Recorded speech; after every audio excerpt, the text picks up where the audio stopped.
शरीराची बांधणी तुमचे सुप्त मनच करीत असते. मनाच्या सामर्थ्याविषयी अनेकांना फार कमी माहिती असते. गेल्या 2 शतकात विशेषतः मेस्मर, ब्रेड, फ्रॉइड व नंतरच्या काळात मन या विषयावर बरेच संशोधन झाले आहे. या काळात अंतर्मनाच्या क्षमतेविषयी बरेच दावे केले गेले.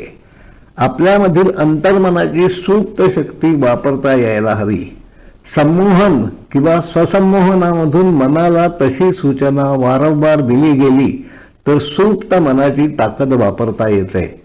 ऑलिम्पिक किंवा जागतिक स्पर्धातून यशस्वी होणारे अनेक खेळाडू हे तंत्र वापरतात. खोलवर दडलेल्या तुमच्या मनात असीम बुद्धिमत्ता आणि अमर्याद असे सामर्थ्य दडलेले असते. शक्तीच्या या भांडाराचा वापर करण्याचा संस्कार लहानपणापासून व्हायला हवा. लहान मुलांच्या मनात संस्काराद्वारे जे भरले जाते त्याला प्रोग्रॅमिंग असे म्हणतात. व्यक्तीचा स्वभाव या प्रोग्रॅमिंगवर ठरत असतो. मुलाला हव्या त्या सूचना वारंवार देऊन त्याचा स्वभाव हवा तसा घडवता येईल असे मत काही मानसशास्त्रज्ञांनी मांडले आहे. अर्थात अद्याप हे सिद्ध करता आलेले नाही. बहुसंख्य माणसे हे जग नेमके कसे आहे हे समजून न घेताच जगत असतात. तुमच्या आत दडलेले जग म्हणजे तुमचे विचार, तुमच्या भावना आणि तुमच्या नजरेसमोर सतत उभी राहणारी चित्रे असतात. तुम्हाला बाह्य जग कसे दिसते हे तुमचे अंतर्जगत ठरवित असते.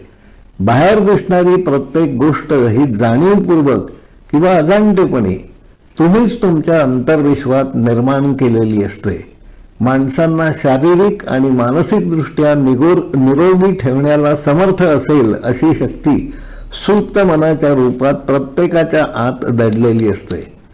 सुप्त मन हा शक्तीचा अकल्पनीय असा बराच मोठा स्रोत आहे. अदृश्य असणाऱ्या अंतस्थ शक्तीचा वापर करण्याचे तंत्र हे ज्याचे त्याने तयार करायचे असते. त्यासाठी योग्य जाणकार व्यक्तीकडून मार्गदर्शन मिळू शकते.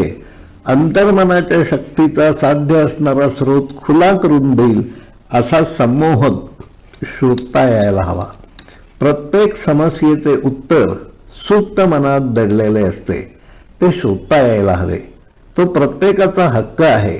तुमच्या स्वतःमध्ये असलेली अमर्याद ही शक्ती जागृत करून तुम्हाला हवे ते मिळवण्यासाठी नेमके काय करायला हवे याचे योग्य नियोजन करावे लागेल. स्वयंसूचनेचे तंत्र आत्मसात करावे लागेल. अनेक माणसांना आत दडलेल्या सुप्त सामर्थ्याची माहितीच नसते. विविध वयोगटांसाठी मनाची ओळख करून देण्याचा स्ट्रक्चर्ड लेसन बिनभिंतीच्या शाळेला तयार करायचा आहे. हा कार्यक्रम रंजकपणे घेणे जमायला हवे. त्यासाठी आपल्याला काही कल्पना सुचत असतील, सूचना करायच्या असतील तर त्या कराव्यात ही विनंती आहे. धन्यवाद.